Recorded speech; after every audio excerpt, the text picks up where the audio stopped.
Jake Carter hadn't been to his valley in years. It was his escape from the chaos of city life. But today, something felt very wrong.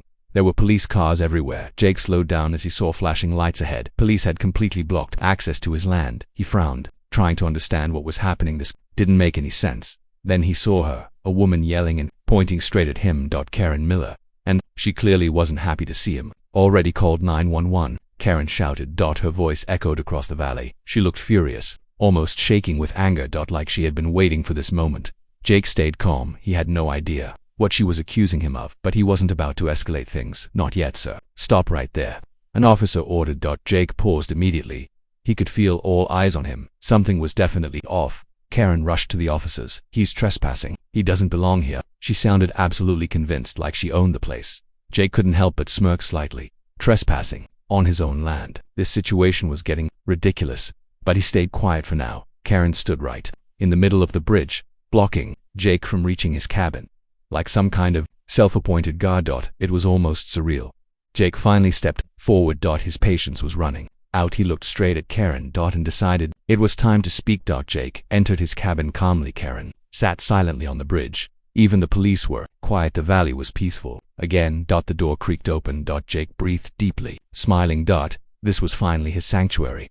No one could disturb him. Here Karen's anger faded into shock. She realized she had been wrong. Jake owned the valley. She had no more power. Here. Jake put down his bag. The cabin felt like home. Again, years of struggle were behind him. He finally felt at peace. Karen watched the officers leave. She couldn't believe it. Jake had won. The valley belonged to him. Gazed over the valley. Everything looked peaceful. He had fought for this place. And now it was truly his. Jake walked along the riverbank. Karen stayed behind, defeated.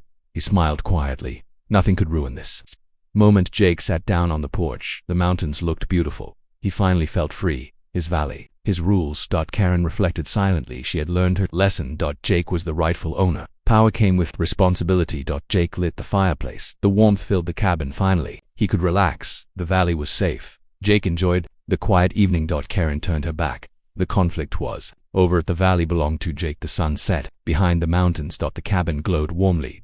Jake breathed deeply. This was peace. Karen watched quietly. No words came out. She accepted the outcome. Jake had won fair and square. Jake marked his land. Clearly no trespassing. The sign read. Finally, the rules were clear. The valley was his alone. Jake strolled by the river. Karen stayed on the bridge. She had no fight left. The valley belonged to him. Jake admired the cabin. Everything felt perfect. The valley was safe. And finally, he was happy. Karen thought about what had happened. She realized her mistake. Was the rightful owner. She had to accept it. Jake watched the mountains. The valley stretched out peacefully. This was his home. No one could take it away. Jake walked by the riverbank. Karen remained silent. The conflict had ended. The valley was finally quiet. Jake smiled quietly. The sun reflected off the water. Everything was calm. He had reclaimed his home. Karen reflected silently. Had no words. Jake had won fair and square. The valley belonged to him. Jake lit the fireplace. The warm glow filled the cabin. Finally, peace returned. His sanctuary was safe. Jake enjoyed the quiet evening. Karen turned away. The fight was over. The valley was his. Jake gazed at the mountains. Everything looked perfect. The valley was calm. Finally, he felt free. Karen thought quietly. Jake had won. The valley belonged to him. No arguments left. Jake smiled quietly. The cabin felt like home. The valley was his sanctuary. Peace had returned. Jake walked along the river. Karen stayed on the bridge. All tension had ended. The valley was calm. Jake sat quietly. The mountains glowed in sunset light. He had reclaimed his home. Nothing could disturb him. Now. Karen watched silently. No words could explain her feelings. Jake had won the day. The valley was his. Jake stood proudly on his land. The valley was finally his. If you enjoyed this story, like and subscribe. Where are you watching from? Subscribe. Where are you watching from?